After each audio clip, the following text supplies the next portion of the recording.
Okay, so we are recording now.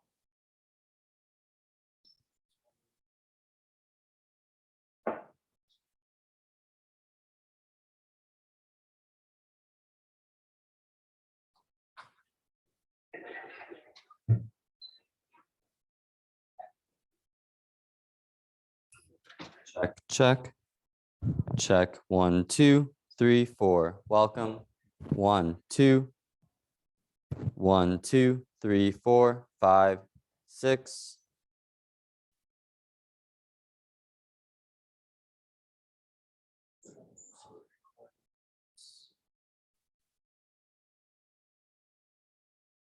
So I could always picture pictures later, you know, that's why I'm thinking get the wide shot.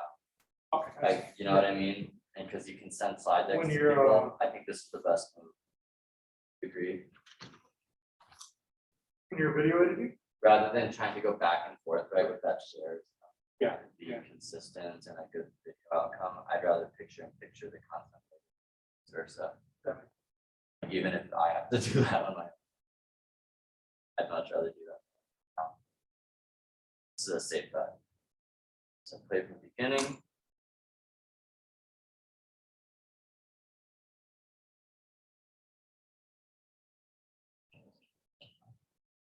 No, there isn't a quick way. That's fine. I only have all of this is running on that. So now that we're not sharing though, this section makes more image good again. Projector. Okay, so we'll now change all of that. Be sick if the image name was programmed with like a new Oh, no. brand. That would be No, no. hey, now, we gotta do that now.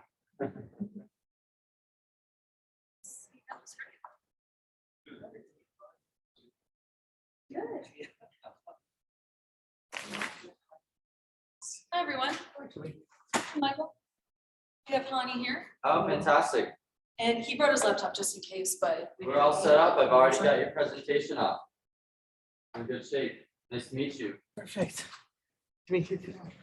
Pleasure. Cool. So I'm So, just gonna stick this here now. Hey, slides up there too. hey Fernando. Yeah. I think Junior forgot to turn off the TV. One right in front of you. Yeah, no, that one's turning off. Okay. Yeah. That's like if you have a remote person. Remote student. Oh, yeah. Just this is it. So, sir, we have. You're going to be introduced by Mark. You prefer a lavalier or a handheld microphone? Oh, I think that. Indifferent? Whatever you're more comfortable with. We can have you, we can mic you now actually and just leave it turned off if you'd like. Okay. That way it's done now. Okay. Do you have a pocket somewhere or a belt clip I can help with? Wherever you want. The cocktail hour, like. Okay. Every time. So I'll be up here to remind you to turn it off. There's literally nothing you can do. I know. There's literally nothing you can do. But, you know, I've done so many. It's like literally you can only lead them to pasture. You can't make them drink. But it looks good. Yeah. And I should have known You wanna do info the session that there wouldn't be that many people showing up. We'll get the final count later, but 38 in register. Hey, come on, We're people. gonna do an audio test to make sure we hear you loud enough. Right there. And when we do Yeah. that audio You're test, right, give me a 'cause it's natural about speaker 40% voice and people turn your showing head up left that and right. night. Oh. Is what it is. Yep. I think it's less than that. Bingo. That's This better. part. Oh, yeah. I'm with that. Like our admissions rate Hello, is everyone. like through the roof. Yeah. We like, don't you guys really- We want to get more part-time people, Hello, which is everyone. really what the info session here is for. Oh, Right. you gotta go But higher? it's just, that's not really where it's trending anyway, so. No, that part we didn't care about. I just want like, I wanna make sure. as soon as we're gonna show up, I was like, please alumni and interview Recording. show up, and I didn't think a lot of them. Let's try it. Anyway, I'm gonna go check out the name badges, but Yeah. see where we're Can I at. bend your mic clip? Are you eating? Are you getting anything? Do you want to just?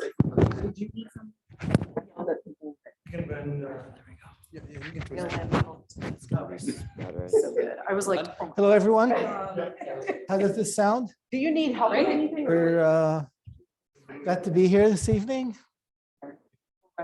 Supply chains, A okay. little higher, Higher. little higher. Okay, And then do we want to conceal this? conceal. Let's see, let's do this. I've got an idea. Okay.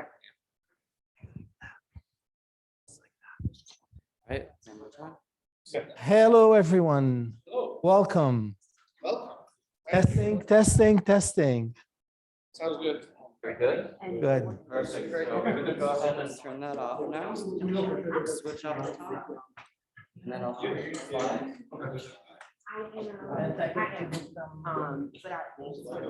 So you're gonna. I'll switch it off. And then I'll take it. I'm with you. So we can customize presentation. Yeah, exactly. You go to yours. Right up on their screen, you got your next slide there. Yeah, very good shape. Recording, Zoom, it's not being broadcasting. We've got 5 shots. I've got to visit your digs. Later on. You guys are open to visit? Tomorrow's. Tuesdays. Your prime spots And Thursdays. are gonna be. Natalie, have fun. So. It is. To be there, and now people have learned how to. Yes, yeah, you can be there as well. 2 years of practice. Great, so if you're comfortable and confident, I'm in good shape. People in the Bay Area are going to the office. I mean, we haven't enforced it. Our leader. We go travel. Okay. Hey, how are you? Just saying, I don't believe I've heard you speak since you interviewed for the Patterson chair. On committee I chaired a long time ago, so I really was looking forward to this, yeah. Bay Area. All right, well, see you. Well, I don't know that we've ever met directly. I'm Joe Wilson. Close this. hello. Joe runs the undergraduate program in our department and is teacher extraordinaire. Also the person named Campbell. So I've known of you my whole career through AN. 11 years. Yeah, Mary hired me. Yeah, yeah. I still don't know the undergraduate course numbers. Number 1. Well, I remember being, that was a high, they appointed me to chair the Patterson chair, and that was the first high profile search like that I'd ever done. It was a really interesting. Somebody. Tell us when you learn the undergrad numbers and then we'll change them. So, and, So we you know, tend to I do. still refer to course numbers by like. I spent 20 years in Texas, and Okay, I kind of still, that's my reference point. sure. It took me a long time when I came to translate all of it. So should I take 327 or 350 to like Use names, please. names? use Yes, use names, exactly. Yeah, this is the first place I've been where the numbers are so strong. When I was at Ohio State, we were first names. We didn't use the names. It was much more numbers. So who's speaking tonight? Great. No, it's, excuse me. One of the sponsors, we are sponsors to the so. Hello. She's not doing that well. She, so very tops. Got voted. They're. Very. 17. I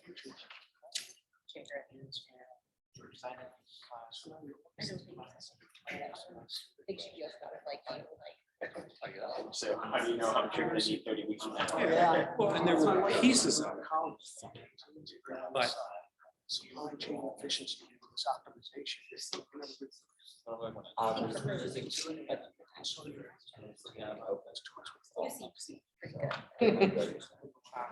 death by meetings. I ran my yeah.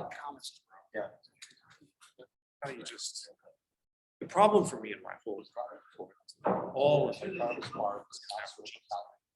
That's part of the reason why just have because I'm not good at letting When I was department chair, we would watch TV at night. I just answered emails. I was sitting in front of the TV, but I was working on the email.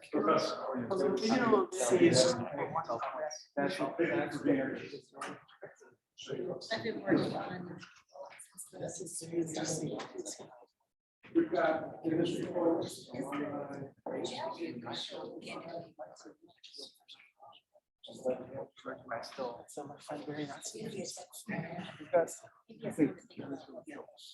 Yeah. Hey, guys, thanks for coming out. Absolutely. Fun, right? With this kind of a star speaker, I couldn't. How can you miss this? Exactly. And you'll hear from Uber Freight. So, you know, a funny thing that Gene and I did. We went to every game we could possibly do. In fact, senior year I was, which was all driving. Right, to get to Rock Island, it was 3.5 hours. And we went to every. Gene and I had 7 hours in the car together. Twice, well, not every property was that far, but you know, we had probably at least 10 hours every week. That was just together. And then we watched the game, which was a bike ride, and it was a pure group of like really good friends. And then basketball, and you know, it was. So go ahead. We didn't really replace that. Sense of intentional.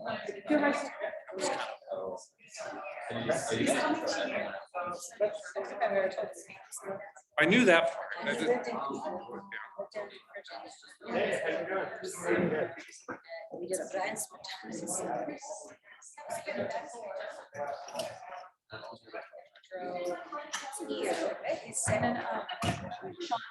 And we'll get Mark and one last one. Yeah.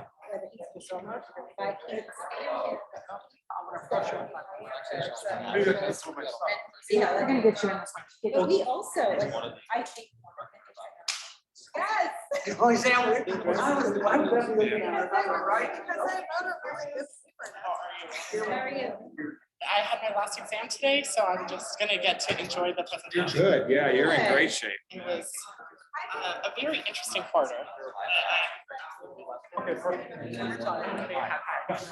It's just because of a sore thumb. It's not the COVID thing. So, yeah.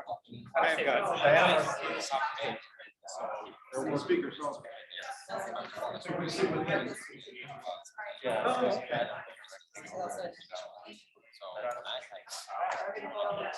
This quarter was just, this quarter made me know I made the right choice as far as I. Final day, I came out, yes, 3:13, came out smiling and. I have tomorrow morning. I'm from Atlanta, but I went to New York. Thank you so much for the invite to this. Yeah, sure. It's always a pleasure to hear Dr. Papassani speak, especially. I will say, you know what? How much you enjoy it. Glad you can make it. Simulation. It's on the stochastic side.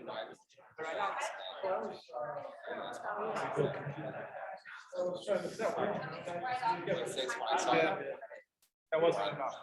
Logistics company, we decided about trucks, we did staffing for. We should stay here. And Want us to stay here?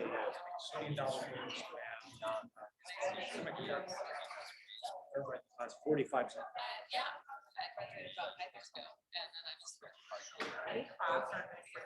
Exactly. That's what I tell the students. That's what I say. Who else gives you? That's where. Yeah, Don McNeil. Honestly, it's better than like, take my C-text if I don't. Professor McNeil. Thanks for doing there were things that. So we managed to get you from Georgia Tech. I realized that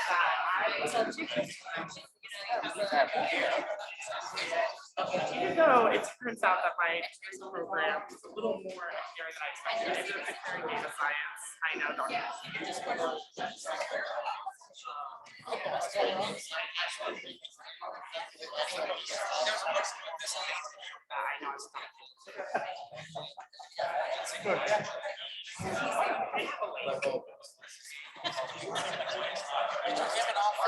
My best.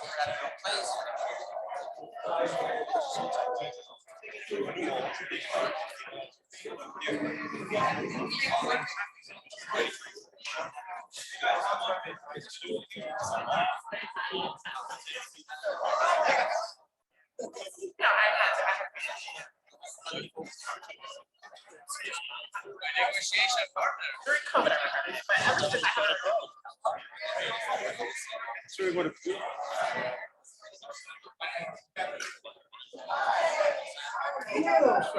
We were almost out, right here.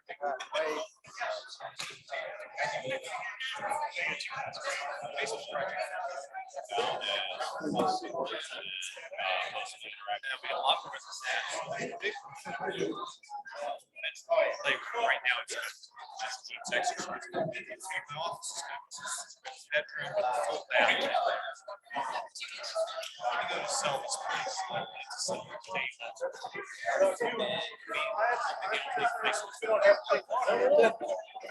I hate silvers. Like half the seating, half the stadium silence.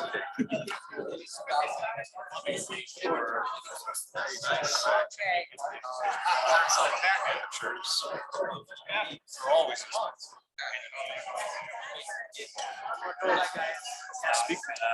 Yeah, they're speakers. Get blown away with some music.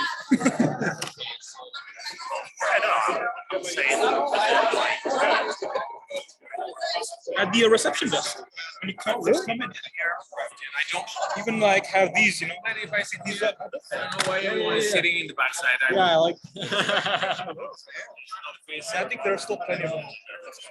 Should be good. Are there any like particular industries you're looking forward to speak to, like? It was mostly with Baxter. Yeah, Baxter, because they were one company that I applied to.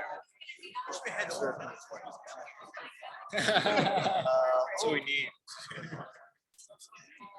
Inventor. They had an info session yesterday. Yeah, that's what I heard. I didn't even know about that. It did. It was actually via Eventbrite. You know Eventbrite? Yeah. The invitation. Yeah. I totally missed that. A lot of openings right now. A lot of openings. That's on, I'm sorry. Just on the event, right? Did you send an email about it? It did. I'm pretty sure. Maybe you missed it. I I mean, they're all like, there are a bunch of emails. Stay for next. Be sure your inbox is full. Like that with everybody, right? I don't even know where the hell. But the main point is there are a lot. Yeah, I was definitely like looking to like leave my company, and then Test. they just said like, hey, by the way, so title change and everything else. We got you. Yes. Okay, if you guys can grab your seats, we'll get started. We're like planning to. I think they kind of got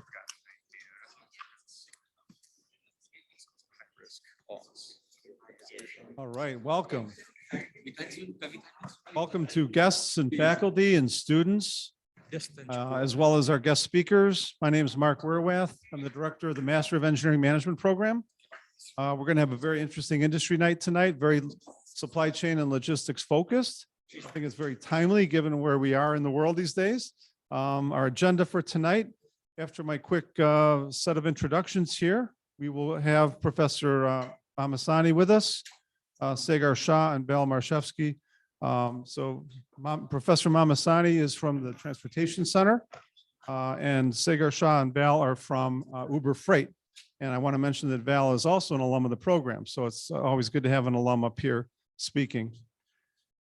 In terms of our sponsors tonight, I want to thank them in advance, especially Avant, Chicago Tube and Iron, and Uber Freight, without whom this night would not have been possible. Let's give them a round of applause.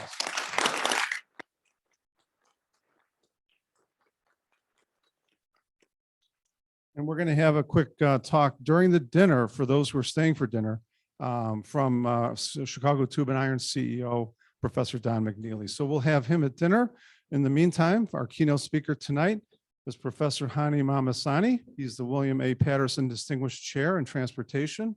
He's a professor of civil engineering and industrial engineering and management sciences here at Northwestern. And after Professor Mamasani, we will hear from Sagar Shah, who's got his MBA from the Booth School of Business. And he's also got his BA in economics from Cornell. And he's representing Uber Freight as the director of carrier operations. And then, of course, one of our own, Belle Merciewski, who's a Northwestern MEM alum. How many years? 6 years ago? 14? 14, sorry. I was significantly off. The time dilation constant changes as you age. So he's the head of logistics technology over at Uber Freight, so he's very welcome to be here as well. And so that I don't forget, because sometimes I do, I want to thank our program staff who put this together, without whom, again, this would not have been possible. Abby Shea, Mandy Hatfield. We also have Jenny and Miriam. If we can give them a round of applause.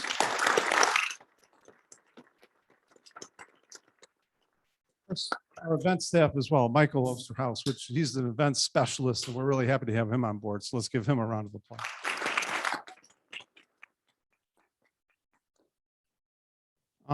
Just one last kind of housekeeping note. So all of our corporate guests will be receiving an electronic version or electronic copy of the resume book. We've always had an MEM resume book. That's been one of our traditions for the last, 8 years now.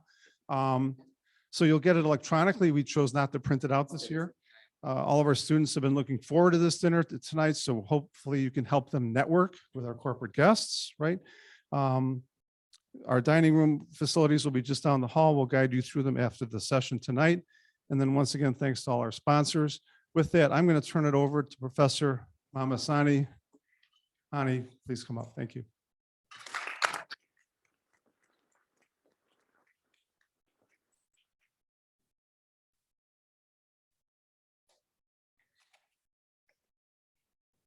Hello, everyone.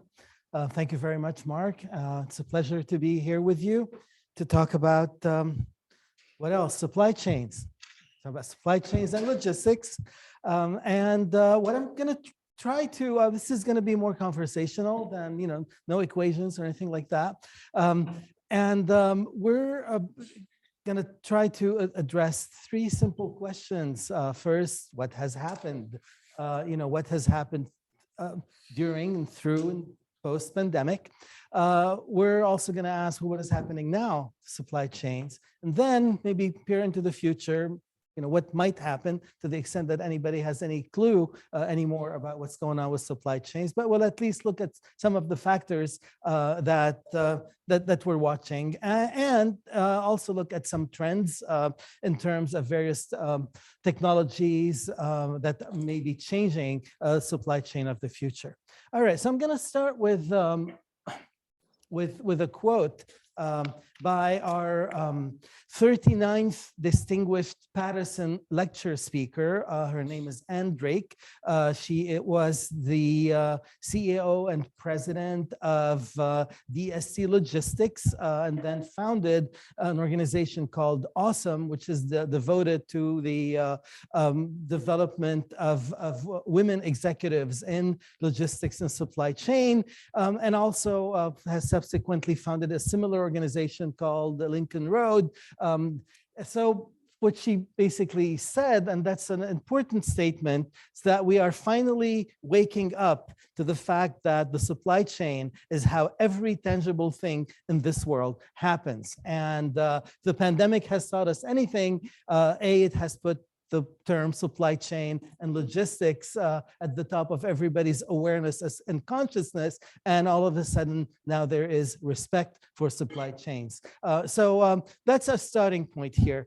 In my presentation, particularly in terms of assessing what has happened, at least up to the 2020, end of 2020, I'm relying on a report that the Council Supply Chain Managers puts out every year called States of Logistics Report. Has a lot of interesting statistics and that one can track from year to year. That was in this case compiled with A.T. Kearney. So I'm borrowing some of their slides with permission and then adding, of course, more recent information to that. So the first data point here that we have is the US business and logistics cost as a percent of nominal GDP. And you could see how that sort of has been pretty much in a given range, but in 2020, it actually dropped even to 7.4%. Of course, the smaller this number, the better, because it means that the transportation costs, logistics costs are a smaller fraction of the cost of goods that we're producing and we're consuming, and so on. But just to put this in perspective, and there's a reason I'm presenting this, is that we have, if you compare it to other countries, and this is not the latest number, but this is when it was still 8%, but those trends have remained, is that the US has, by far sort of one of the most efficient logistics systems that we're dealing with. And what this tells you is our supply chains had been hyper optimized in the sense that, because supply chains are cost and transport is cost, people try to get it out of the system as much as possible. And so supply chains had been hyper optimized with usually, good demand forecasts, reliance on analytics, and so on. And what the pandemic has done is to throw everything out of whack. And here you have a system that's hyper optimized, which means it has very little slack, right? And you look, this is looking at two things here. It's looking at personal consumption expenditures growth. This is year-to-year growth. And you could see what the pandemic did and then the subsequent heavy rebound in expenditures. And what the other one is here is the corresponding consumer confidence index, which kind of tells us something about the demand side. And this only goes to March 2021. These are last year's numbers. But you can see how a major shock really to the system will not do very well when you have hyper optimized supply chains with very little slack in them.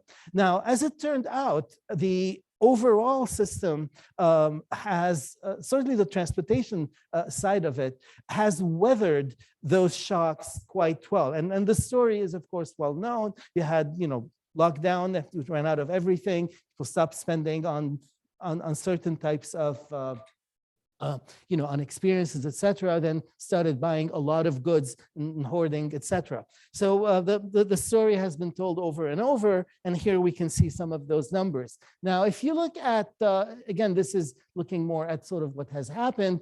This is the refrigerated, for refrigerated trucks, essentially, the load to truck ratio, that is how many loads per truck, looking at it between 2018 to 2021. And so you could see the various years with 2021 here on top. And you could really see that essentially a 300% increase in that demand for refrigerated trucks. Part of it was, again, food and perishable goods, etc., that had to move because people were, at home and working remotely, etc. But also on top of that was the whole vaccine distribution, logistics, and so on. But those are, again, major increases. This is way beyond sort of the normal range of variation that we expect in these systems. And to illustrate this further, this is not for refrigerated, but this is just in terms of the volume of freight that is being tendered to carriers. This is from a platform called Sonar that is maintained by a company called FreightWaves, which gives you up to the minute information. So I literally updated this 2 days ago. So this is very fresh and very recent. We're looking here at March 2022, and it goes back a year. And then we have, so in blue is that index. So this tells you the amount of outbound freight that is being tendered to carriers. And you could, we're comparing it here, and you don't see it very well, but there is a purple line.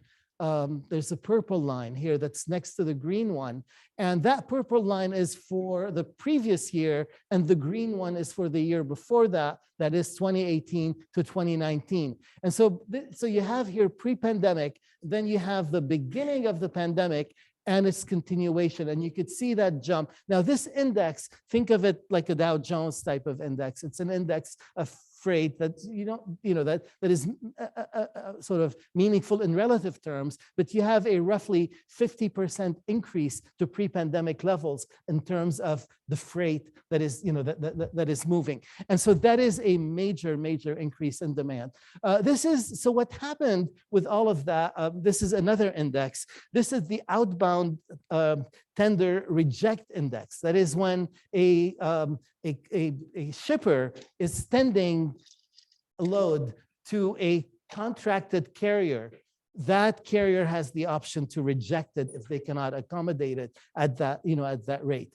And so normally, and this is what you have is pre-pandemic, this is in green. That level is, well, somewhere around 5%. 10% potentially when you have certain jumps. But then you look at what happened because of the pandemic, that's the red line, and you could see it going up to about 26%. And today, this is now the blue line, it has, so some of that pressure has eased and it's down to 16.5. So we are, this last quarter, we're seeing a bit of an easing in terms of the pressure that is placed on our freight transportation system. And again, this is for truckload trucking, and I believe our colleagues from Uber Freight will be telling us more about that later. Going forward with that, this is looking. So what happens when you go to a contracted carrier and they cannot take your load? You go to the spot market, and the spot market will fluctuate and reflect sort of the imbalance that might exist between supply and demand. And what we see here essentially is the contract prices and spot prices sort of converging. This is 2021, and again, got more recent information. This is going all the way here to March 15. This is looking at the sort of 7-day spot market rate for truckload. And one thing I should mention with all the sort of sonar data, it is not necessarily a random sample of everything out there. It is those carriers that share the information with that platform. So there may be some biases in there, but still it's fairly representative, especially in relative terms. And the current rates are standing at about 3.45 dollars per ton mile, and you could see last year again that level was quite high, but the sort of pre-COVID rates were much lower than that. So and this is before we had the current increase in fuel prices. So that's, you have to keep that in mind. All right, so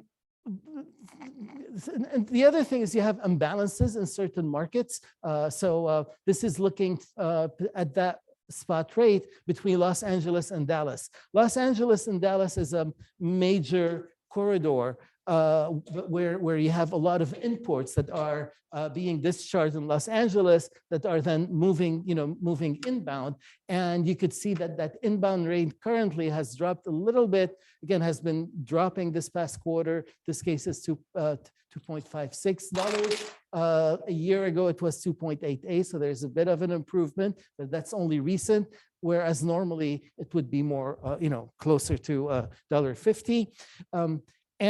But in the other direction, this is to Los Angeles, you're looking at a much lower rate. Again, there's a lot more imports coming in that have to move inbound than we have exports going out of Los Angeles. So you always have that imbalance in exports and imports that is reflected in these prices. Okay. This is looking at the sort of last mile aspect of it, parcel and last mile. And if in 2020, e-commerce jumped, as we know, particularly because of the pandemic, lockdowns, et cetera, that continued in 2021 to 17.6% of all retail being essentially e-commerce generated. And of course, if you have, there's another metric, which is e-commerce influenced or online influence, but that's not what we're, this is actually ordered online and delivered. So what I wanted to look at next, this is continuing the sort of what was the story here. In what we have here is personal consumption. This is the real personal consumption expenditure on durable goods. And you could see, again, initial effect of the lockdown, says April 20th, and then the big jump that happened later.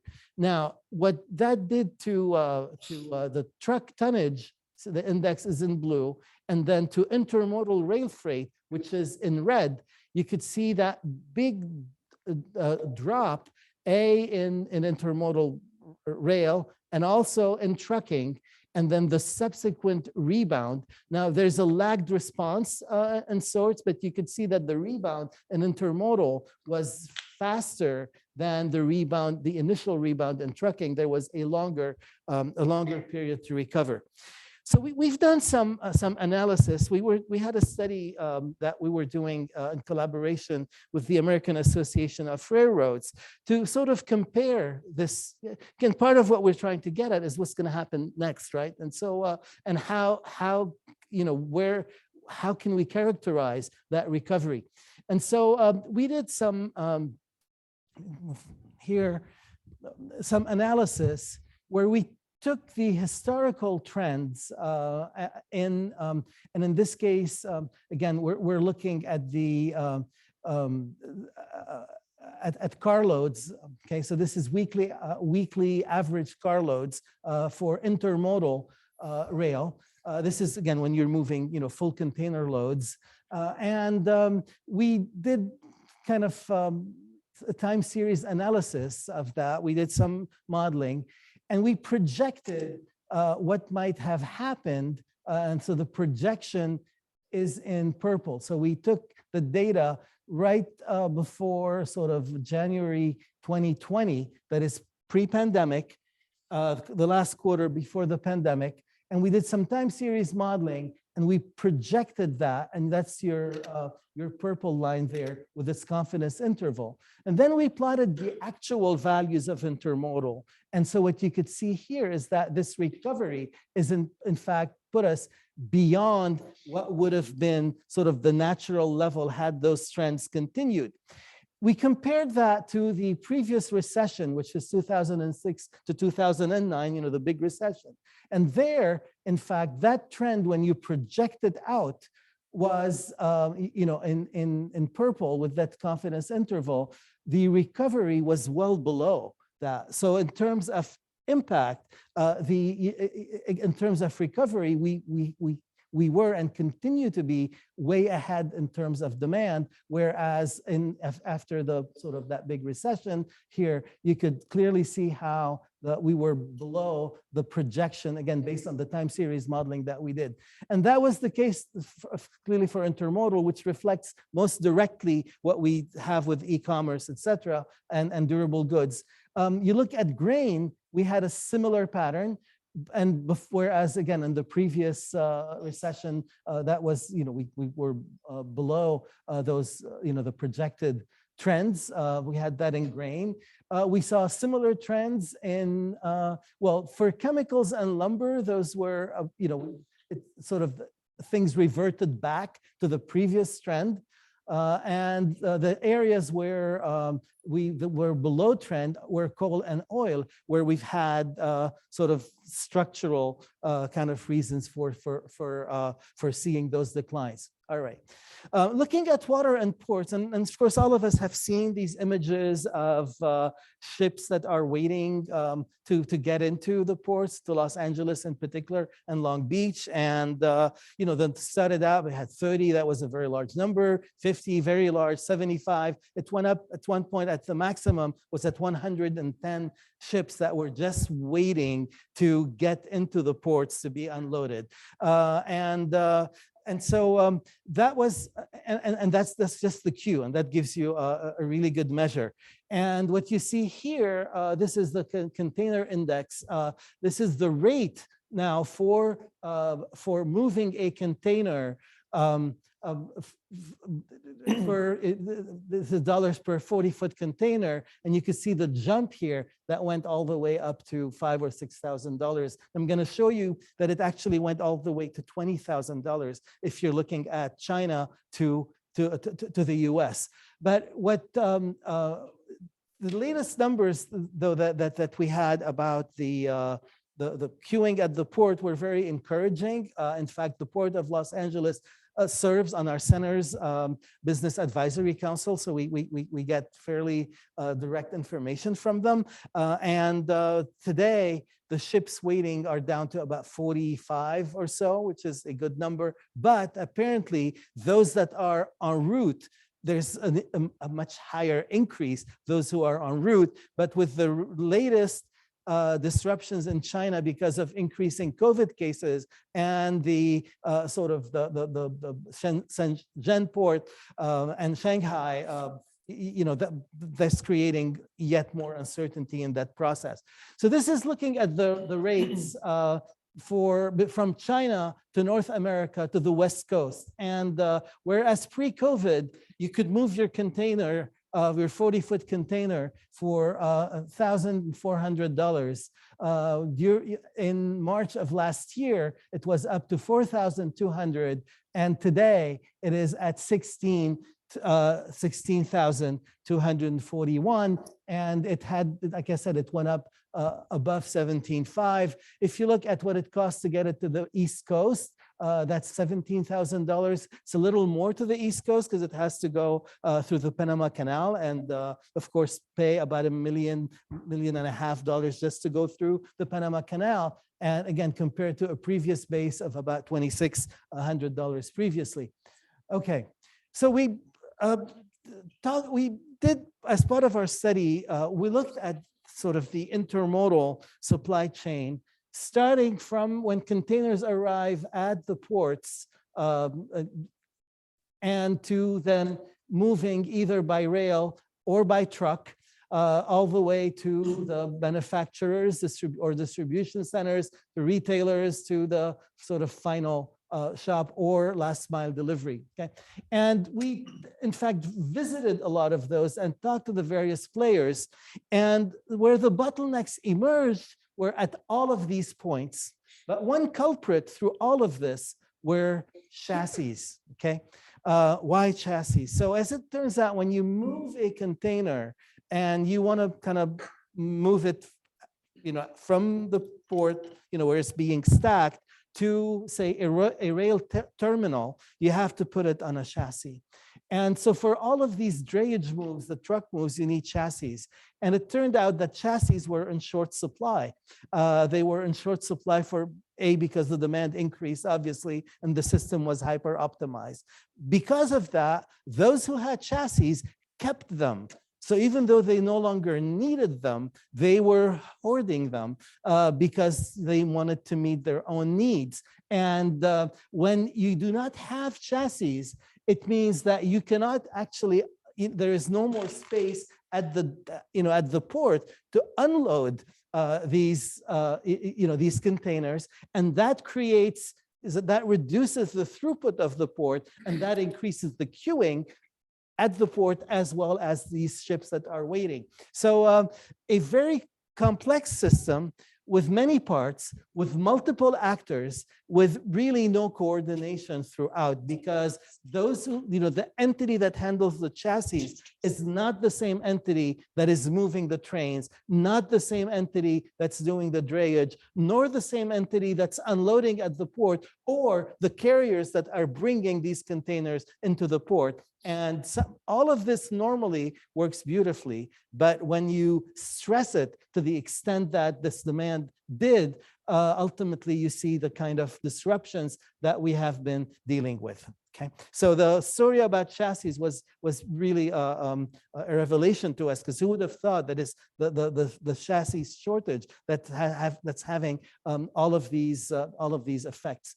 And if you look at intermodal rates, so there's kind of a competition in a sense between truckload and intermodal, because intermodal rail will often go point to point. But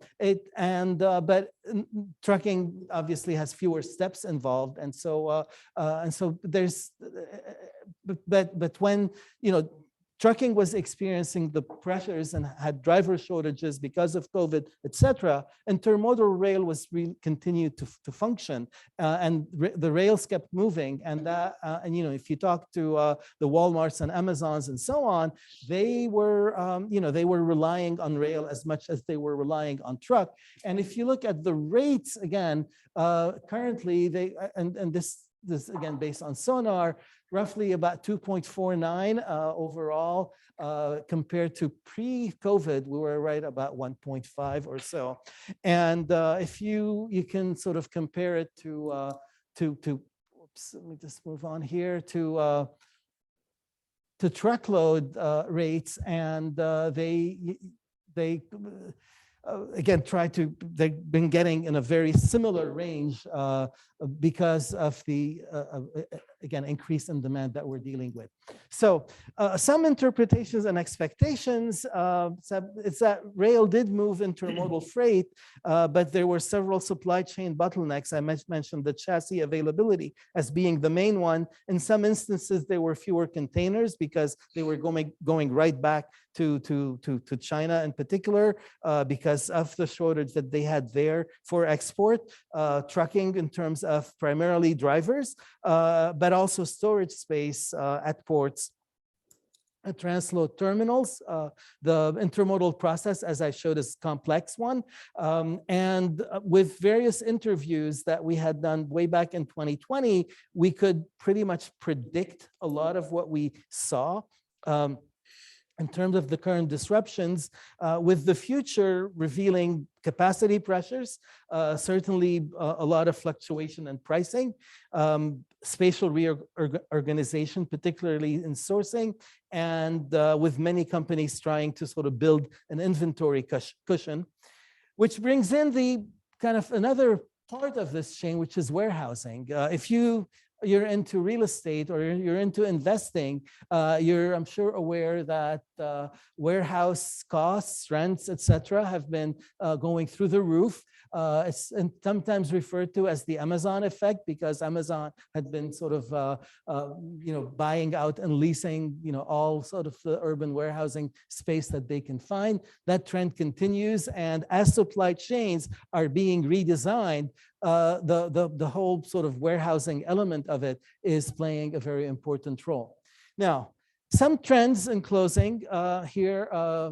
This is based on the Supply Chain Council, right-shoring. Okay, clearly a lot of discussion about where to source, whether one continues to rely on faraway locations that may be subject to disruptions. And so many companies are redesigning their supply chains to try, to the extent possible, to diversify their portfolio of possible sources, not just one country, one company, multiple companies, multiple countries, some nearshoring back, closer to the US, and some kind of, some way to refer to it as right shoring ultimately, and every company is going to have to figure out what is appropriate for them. A lot is going on in the visibility area, and I'll show you one more slide on that, in connectivity, which enables visibility, in robotics, particularly in warehouses, but also in terms of autonomous vehicles, particularly autonomous trucking, and of course, AI and machine learning as the kind of engine behind a lot of these real-time type of developments that we've been discussing. And the role of blockchain, of course, the whole unfortunate Ukraine-Russia situation is very much highlighting the potential role that blockchain plays and could play in environments where the financial systems are themselves unstable, and where some entities may be looking for sort of bypassing some of those. I mentioned visibility. If anything has emerged as huge, it is visibility. And several visibility companies with a platform that enable shippers to see throughout their supply chain have emerged. The two leaders here, according to Gartner, are Project 44 and 4Kites. We're proud that both are leadership members of our Business Advisory Council. And finally, 5 lessons from the pandemic, and those were, again, I'm borrowing those from Anne Drake, our Patterson speaker last fall. 1, respect the supply chain. It's no longer something you take for granted. It has moved up sort of to the attention of CEOs, etc. So as well as certainly in terms of the consuming public, it's the excuse that you always get when something is out of stock, supply chain, right? But it also has what the pandemic has highlighted is that we all need to become systems thinkers. It's not only about one part or component, it's about the entire system. Collaboration is the currency of the 21st century, and we're seeing that today because the solution to the supply chain problems, particularly the congestion at ports, etc., really lie in sharing information among the various partners that otherwise would not be doing that, and ultimately trying to clear the bottlenecks so that the entire system can flow. 4, practice transparency. And finally, the thinking that got us here is not the thinking that will get us out. And I will conclude with that. Thank you very much for your attention.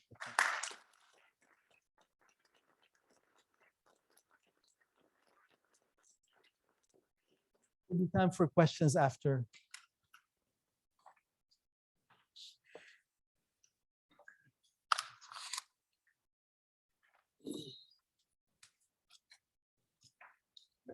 Next up will be Belle Merciewski from Uber Freight and also from MEM.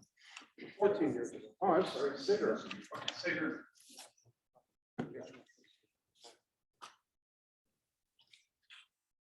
Hello, can this start?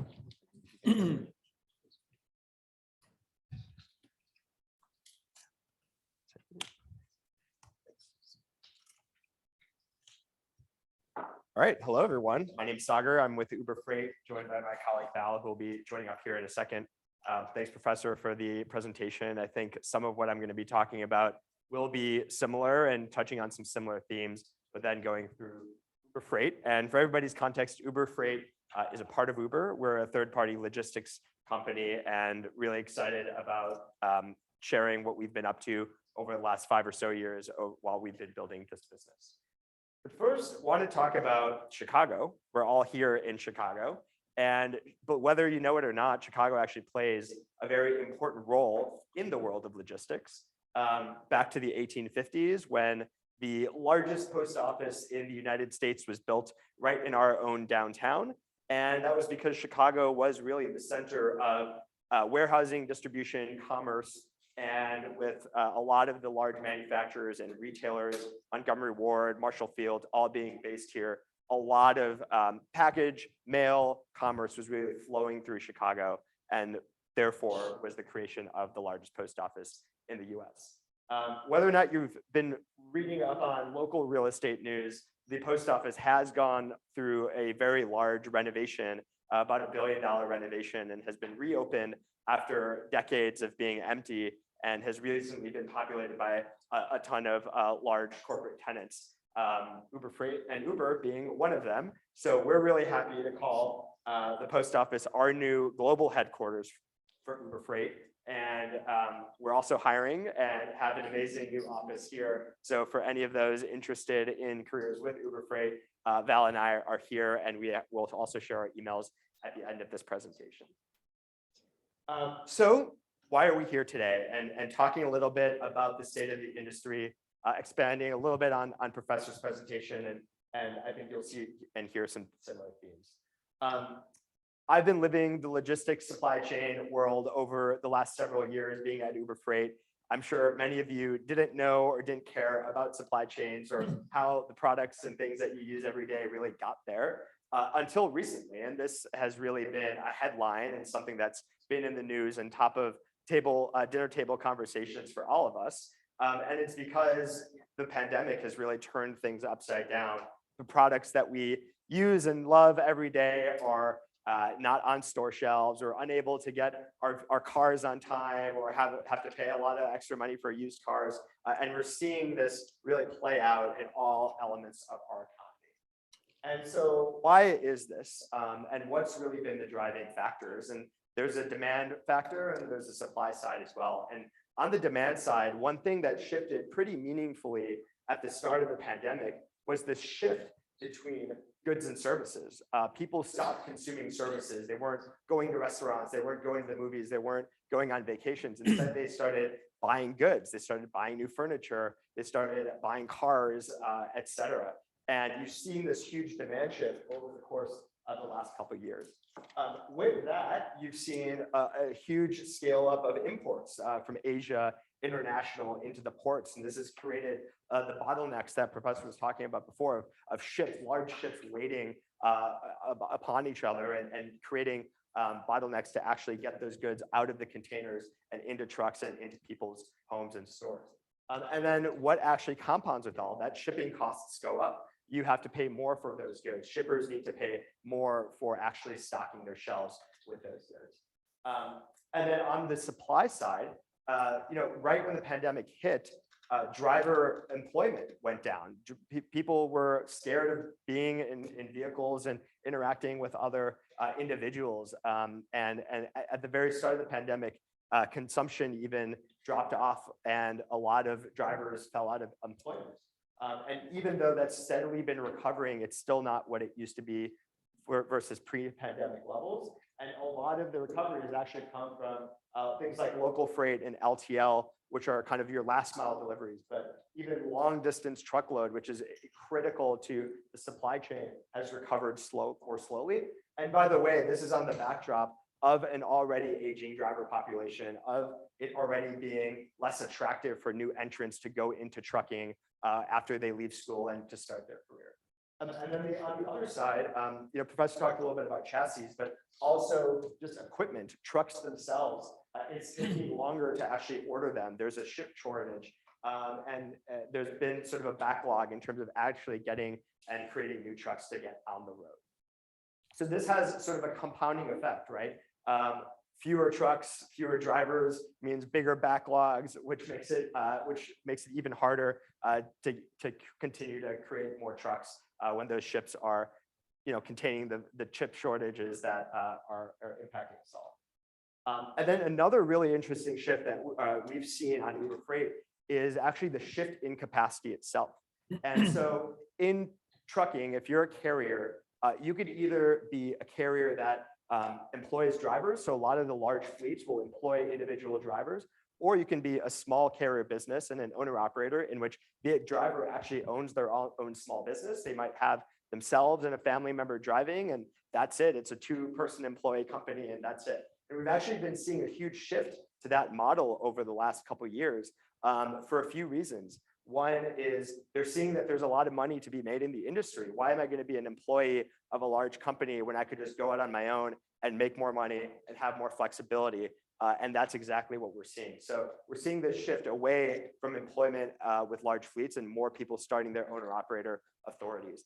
And as Uber Freight, we've actually very much been on the forefront of capturing this shift. So it's been a really interesting thing to see, and great opportunity for us to continue to build what we've been building. And I'll talk a little bit about why that's the case and how what we've been building aligns with this trend. But first, to talk a little bit more about the industry. And many of you probably already know, logistics and freight is a tremendously large industry, $4 trillion globally, about $1 billion domestically. And everything virtually that we see and are standing or sitting on right now came from a truck in one way or another. And this is something that touches our everyday lives, whether or not we know it. But the industry is broken, and it's broken really for everybody involved. If you start with the carriers themselves, as I mentioned, 20 years ago, the median age for a truck driver was 35 years old. A decade ago, it was 45 years old, and now it's 55 years old. New people are not entering trucking and driving for trucks as a career, and we have this aging population, which is creating a driver shortage. At the same time, 84% of carriers are fewer than 4 trucks, speaking to sort of the owner-operator trend that I mentioned earlier. This has been the case for a while. It's highly fragmented, and a lot of these small businesses are sometimes underserved. They don't have all the relationships to work directly with the large corporations. So it's incredibly hard to really capture that side of the market and to serve them equitably. Brokers are the middlemen that make things happen. They connect the trucks and the shippers. And there's 17,000 of them in the US. If you ever go to any of these larger traditional brokers, you'll see really like a ton of desks, a ton of phones, maybe even fax machines. It's very outdated the way that they operate, and it's really ripe for digitization and to become more efficient. And then with shippers, they're really at the mercy of all these trends that are happening in the industry. They're paying more to move their goods, and their service is actually getting worse with things like tender rejections going up as they want to move their goods and they're trying to reach out to carriers. And then lastly, and maybe more important, is the environment, right? 7% of US greenhouse emissions come from trucks, and 30% of driven miles from trucks are empty, which means there's no cargo in the back of that truck, and it's really a wasted movement of that truck. So a ton of inefficiency that's creating to greenhouse emissions as well. So what is Uber Freight and what are we doing? So what we started is really thinking about the driver and the carrier, because without them, this whole industry doesn't work. And there's a ton of pain points that we identified to really build product for them. So the first thing we did was we built an app for carriers, really thinking about the owner-operator who is constantly on the move, doesn't necessarily have time to call a bunch of brokers and plan out 10 loads for their week. And negotiate prices. We built an app that they can log on to and type in where they are, where they want to go, see an upfront price that's dynamically created, and they can book that load. And they can do that a few times to really plan out their week. We see a number of bookings happening after hours, after normal business hours, because these drivers and these owner-operators are maybe at home by the end of the day, or they're taking a break at odd times during the day at 2 a.m. or 3 a.m. And that's when we see this traction versus traditional brokers are only open during normal business hours. And there's this opportunity window that otherwise doesn't exist for the owner operators to get served. Over time, so that's how we started, but over time, we built more tools and more pricing algorithms to make this a lot more efficient. All of our pricing is virtually now automated. Drivers and owner operators don't need to negotiate with anybody when they want to book their load. And then we've rolled out a number of other features, not just for the small carriers, but also for the large fleets to plan all their massive amounts of trucks at a larger scale. And so what has this created? This has created the opportunity to really redefine what it means to be an owner-operator or a driver. Because they're able to sort of have this always-on network of selecting loads, they can improve the utilization of their trucks. We've used our own matching algorithms to create bundles for them, so they don't have to book 1 load at a time anymore. They can book 3 loads at a time that have a configuration that's more efficient and has fewer empty miles. They're making, and therefore they're making more revenue. And then we're also working on ways to reduce their costs by having partnerships for reduced fuel, reduced equipment costs, et cetera, to give them some of the scale that the larger fleets and the larger planes are able to enjoy in the industry. And so we've really aggregated this market largely of the small long tail of all these owner operators, but also the larger fleets which give us virtually the largest digital network of trucks and of carriers nationally. And this is just an image that shows all the logins that will happen over a given month of all the different users on our platform. And this has worked well. You know, if we looked at survey data for our app versus other digital apps, and Uber Freight really stands out as #1 of what carriers want to use and what they are drawn to. And we've seen their engagement increase over time as they start with Uber Freight on their journey and continue to use it over the course of years to come. And this is really kind of the business model in terms of like on the back of a napkin, right? And this is why also from a business standpoint, it makes sense to start with the driver and the carriers. More carriers means a more liquid network, which means lower costs because there's less deadhead happening in terms of picking up your load, which also means more automation and fewer operational costs. And those two combined allow us to give value back to the shippers and to the overall ecosystem by creating more automation and creating more liquidity in the marketplace.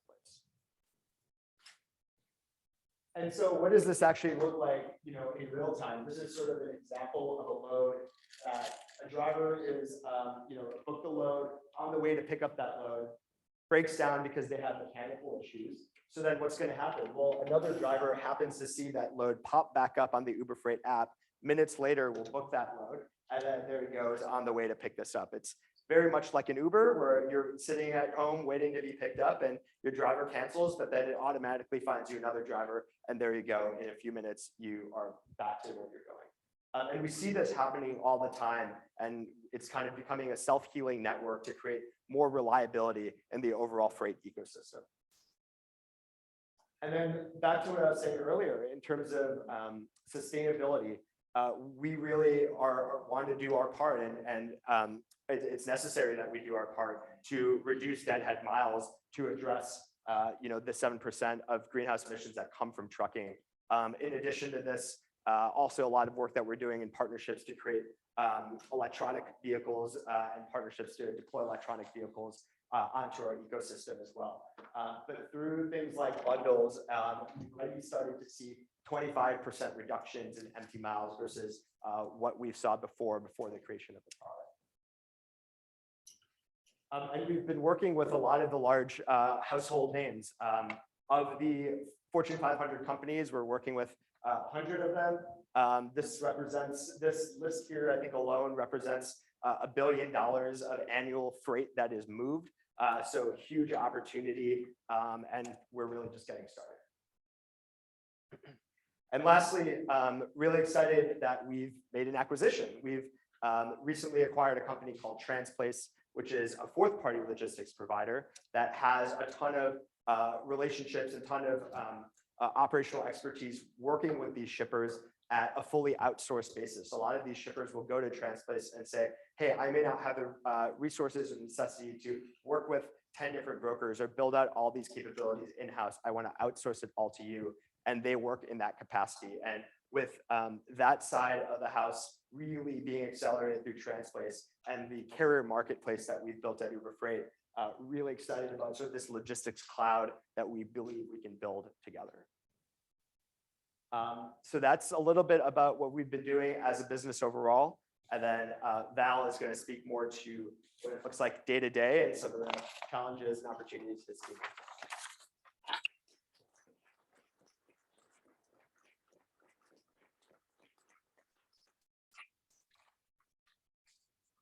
Hello, everybody. My name is Belle Merciewski, and I am an MEM alum. So I'm very happy to be back on this wonderful campus, see a lot of familiar faces and a lot of new ones too. Sagar and Professor Mamasani gave you guys a pretty good introduction of where we are as an industry and our recent success and growth as a business. I'll talk a little bit about what we can do as engineers, what our team has been doing to help solve some of those challenges. A little bit of history.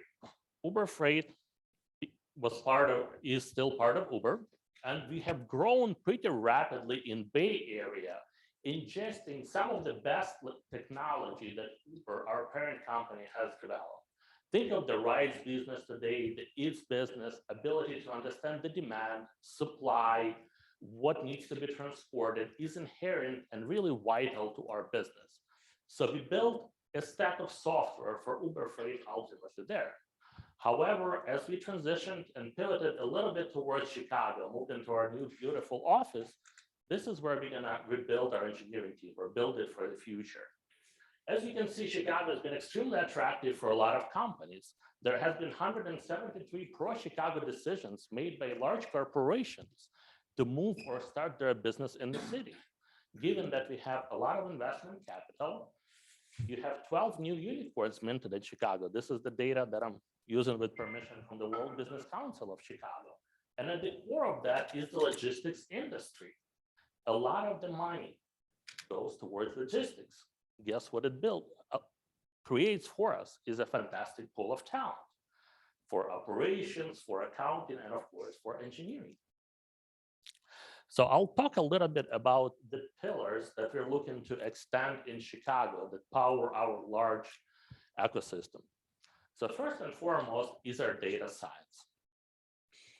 Sagar talked about our ability to create bundles to help the drivers come back home when they could plan their routes for the entire week without sacrificing their quality of life. In order to do that, we have to ingest enormous amounts of data from multiple sources and slice it, dice it in a way that we offer our partners the best possible options for business outcomes. Our corporate shippers, they want to see the better rates, and our ability to look at the pricing, to know the history and ability to predict the future, where we think we can predict the future a little bit, helps them bring down the cost. The tools. In order to power this immense business, we had to create a large suite of very, very customized tools that enable every step in the life cycle of a load that's being transported by a truck. Just like Sagar said, trucks break down, facilities aren't ready, things happen. Just an ability to get a load into our system is prone with errors, and that's how it's been historically. Now, as we transition all that to electronic basis with the systems that we created, we eliminated a lot of it.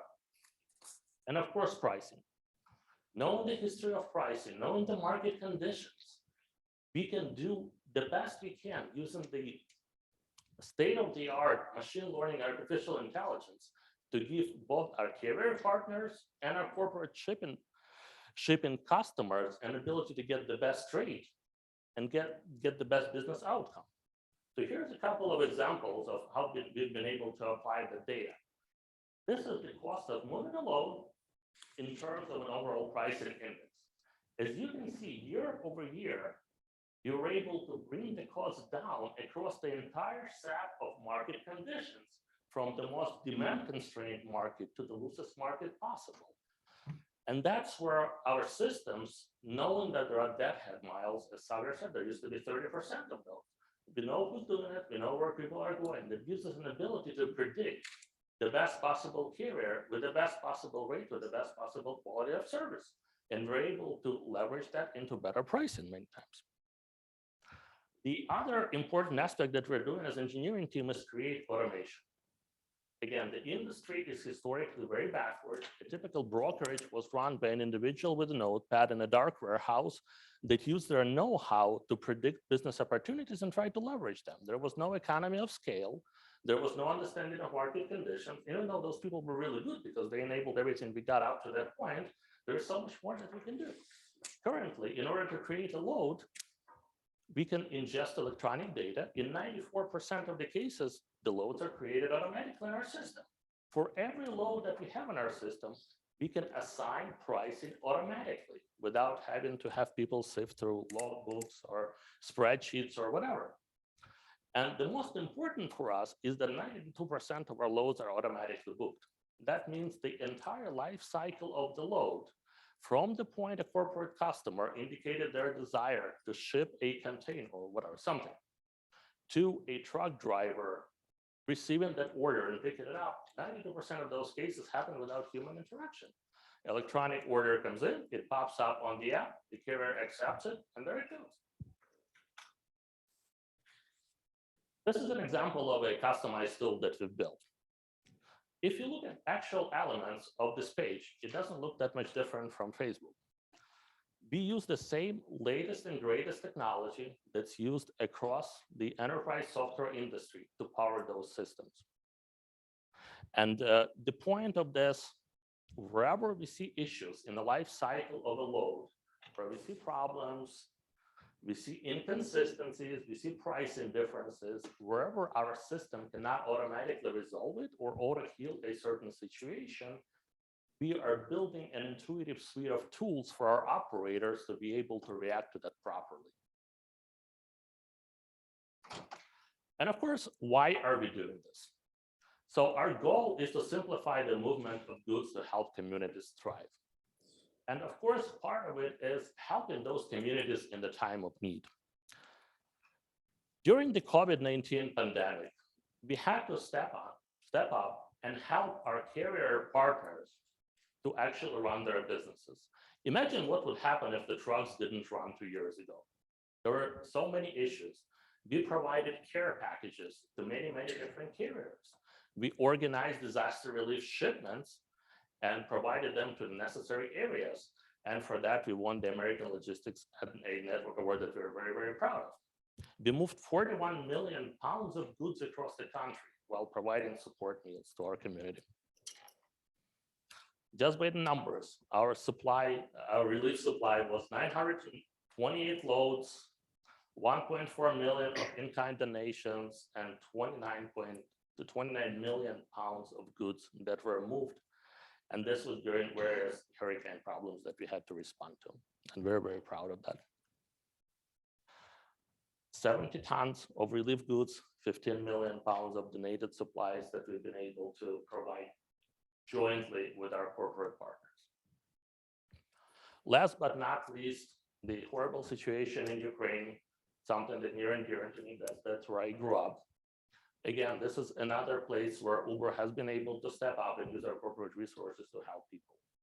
For staff of Uber in Ukraine affected by the conflict, Uber provided transportation from the problematic areas to the border with Poland, with Romania, other neighboring countries, where the Uber employees of those countries would pick people up at the border, deliver them to a refugee center, and help them with various aspects of logistics. We're in the middle of organizing multiple aid shipments, help donated medical equipment for various hospitals find its way on planes, on ships, in order to get where it's needed. With this, I'm going to thank you. This is my entire.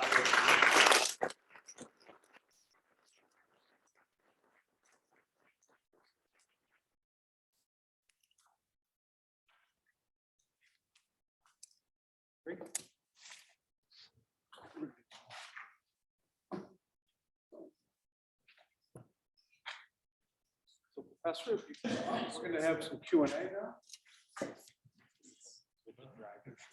It's the same thing for plumbers. It's the same thing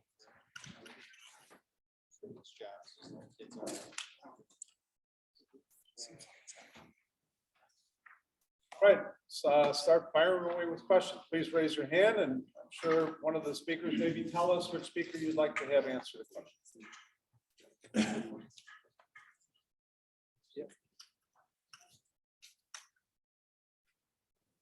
Check. I think it was Sager that mentioned 25% of 25% reduction in deadhead miles. I was just curious in what context that is. Is that of the members of your network that you've saw what they were getting before in terms of return trips versus now?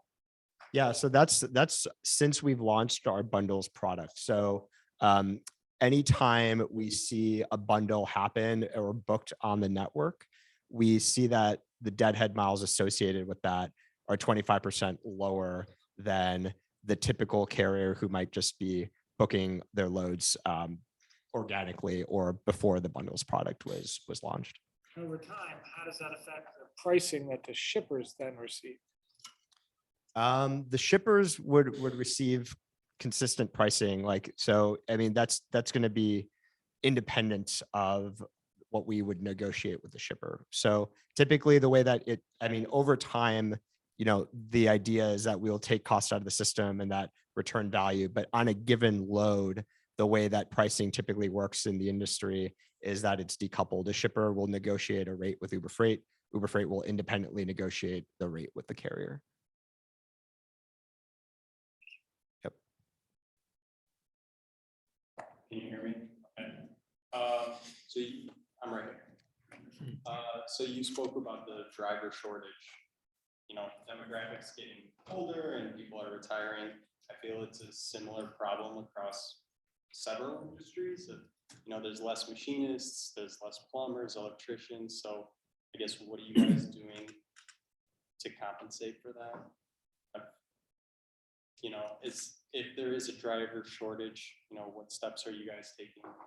Yeah, so I'd say one is making the industry more exciting to be in for the next generation of potential workers. And I'd say creating more digitization in the industry itself is one of those ways that makes it, you know, a part of doing business more attractive to sort of the next generation of people entering the workforce versus a very old school, outdated industry that they may not personally connect with as much. And then the other is, you know, working with a lot of driving schools as well, and you know, creating this entry point of Uber Freight as part of that whole program, so that they actually are more familiar with what else is out there and more likely to, you know, participate as an employee or as a If I may carrier. add to that also, it's, I mean, obviously it's an industry-wide issue, and there's been a move to lower the age at which drivers can drive trucks, for example, and that can increase the pool of potential drivers. I think the age has been lowered to about 19, whereas it used to be 21 in the past. And so that's one element to increase that pool. But it's always been a difficult life, particularly for sort of the long distance carriers, you know, drivers. And while salaries have, or rates, you know, the sort of compensation has increased, it's the, you know, the retention problem has always been there. And I think potentially through apps and tracking, one can add incentives when one starts noticing things. But it's an industry where, unfortunately, you know, there's like drug testing, et cetera, and that also tends to disqualify certain members. And there are some states now that are, in fact, saying, well, if you were, you know, if you had smoked marijuana in your life, it's fine, you can still drive a truck. So that's another aspect that is also trying to keep more people driving. A couple more important points there. One, some of our products are designed to eliminate the waste in trucking industry and therefore increase per hour pay for a truck driver. So ultimately, if you look at it today, if a truck driver arrives at a destination that's not ready for him, they sometimes do not get paid at all. They just leave, they burn gas. It's not a good situation. So we're kind of pushing on more predictive analytics to make sure the outcome of a transit is actually positive. And also with our financial products, we're ensuring that they're not going to go there for nothing. So the situations where a truck driver went someplace, they couldn't pick up a load, then they had to, because their hours are capped, there is some place where they don't like to be for the night, it's pretty bad. So we're trying to eliminate that. And the second part with our financial products, we're trying to help them get discounts for fuel, for maintenance, for insurance. And again, it kind of helps pull the economic lever to attract people in the industry. And the second important trend is we're kind of starting to embark on automated vehicle journey. The first pilot we've done with Aurora, which is our sister company, was an automated run from, I think, Dallas to Houston. But it was the human driver that would do the first mile and the last mile, while the AV would take it the longer distance. So we kind of anticipate potential shift in the trucking industry where the drivers would do more local delivery, which would enable them to stay home for the weekend and not leave these like crazy hours, never seeing their family. They would continue doing what they like to do, what they do because of freedom or whatever other reasons they picked trucking in the first place, but eliminate a lot of the negatives of the truck driving life. I have a question, like, congratulations on your new offices, but I was wondering, like, in a sense, you're a software company, but I I was wondering why such a big expense, you mentioned $1 billion on such a big office. Are you, as a company, gonna start acquiring trucks as well and putting in to meet the demand that's needed in the market? Is that the reasoning, or maybe you could shed some light? Yeah, so to clarify, the $1 billion was for the entire building. There are a ton of tenants in the building. There's Walgreens, for our candy, et cetera. So Uber is one of many tenants in the building, so we didn't spend that much money. But Uber does have about 1,500 or so employees in Chicago. I think a little more than half of those are freight. We are looking to continue to grow our operation and grow our headcount here for sure.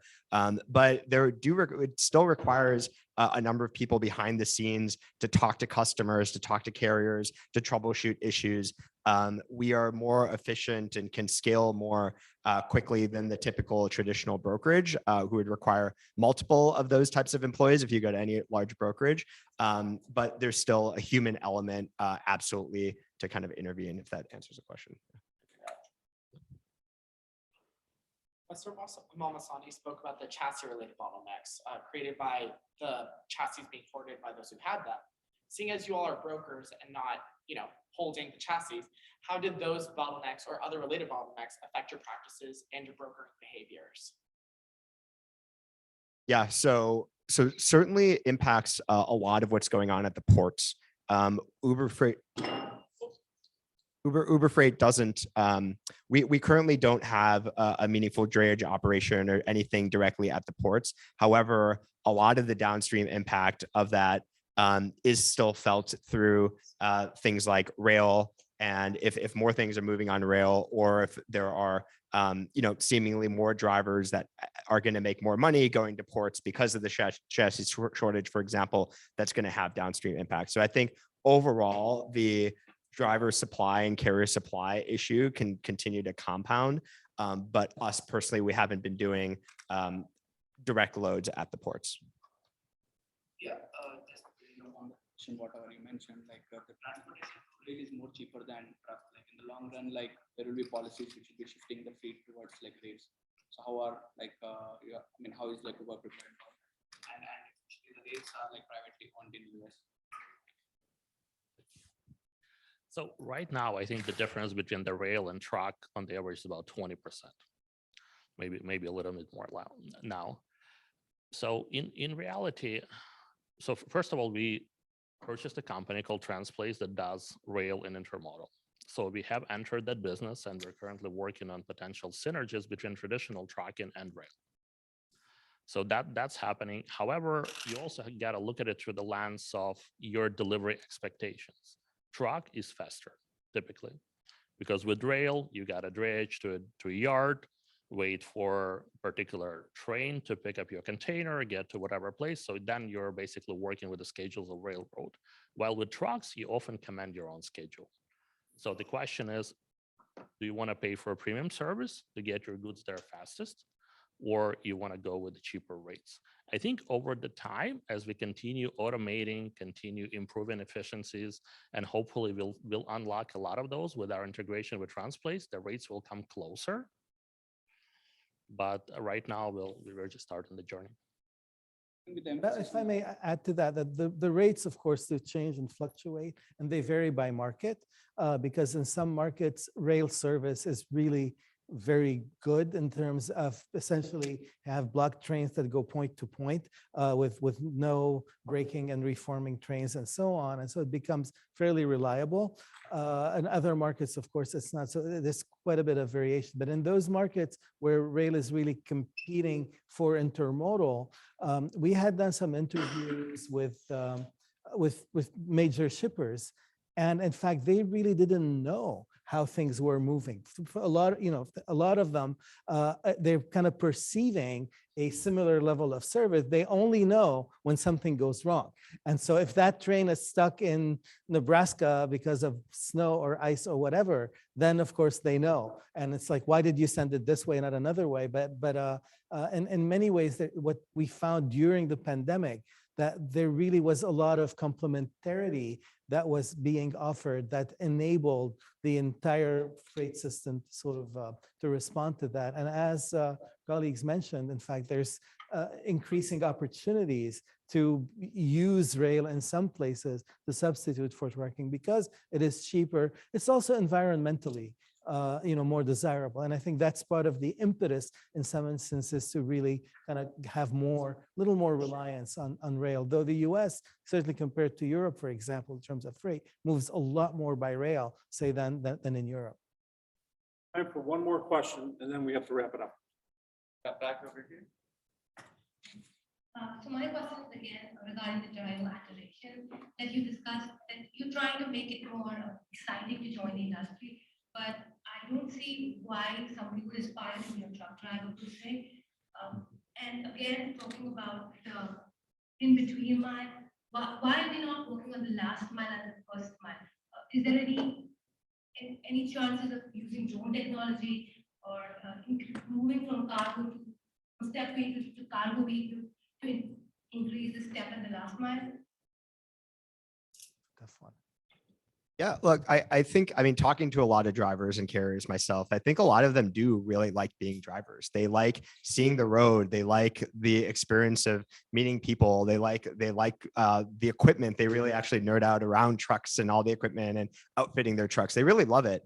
I think the pain points of the industry are being away from their families, having to sleep odd hours, having to sleep in the back of their trucks, and having to, while they're doing all that, manage their business, finding loads, doing the back office paperwork, getting paid. One thing I forgot to mention is Uber pays trucking carriers every 2 days. The industry normal is 30 days. And sometimes, it's even longer than that. So there are a lot of areas that technology can really benefit in terms of giving time back to drivers and carriers. That really, I think, is part of the root of what we're really oriented around. And I think what we can do differently. And then, sorry, the second half of your question. The last mile. The last mile. Sorry. Yeah. So last mile, Uber is doing last mile through Uber Eats and other delivery services that we have. We are certainly doing last mile. Drones, I'm not sure where we're working on that front, but I do think that there's a way for Uber Freight and the last mile work that we're doing to do connect at some point in terms of understanding kind of what's going on holistically with an individual customer's supply chain, what's their actual demand at store retail outlets that might be moving from store to the actual home and then upward in their manufacturing, and how can we potentially bring all of that together? Let's hear for these great speakers.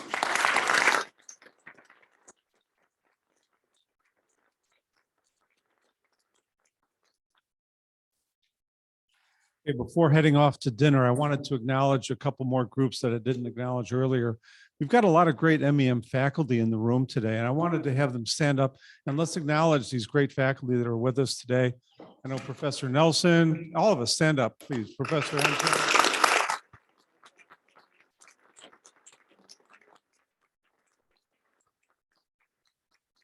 Rebecca didn't stand up. Rebecca is our newest faculty member. She just joined this year. She'll be teaching a course in healthcare systems practicum. So starting this spring. So thank you all. We have some industrial advisory board members. I know I saw Iqbal over there, and we have Jennifer. So if you guys can stand up too, let's acknowledge the IAB members. These are alum that give back.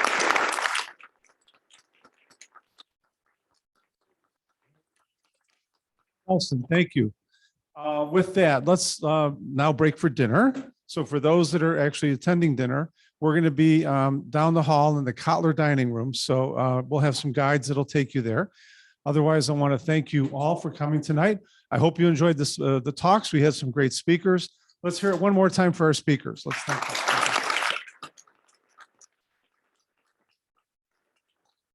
We'll be starting dinner in about, what, 5-10 minutes? That's starting now. Right now. Right now. So we're late. You guys at? Typically, you guys at? Back here. Yeah, that's what's up. I got the deal with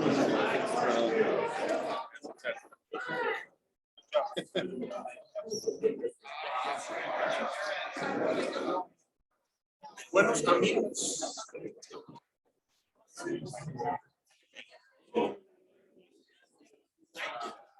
Your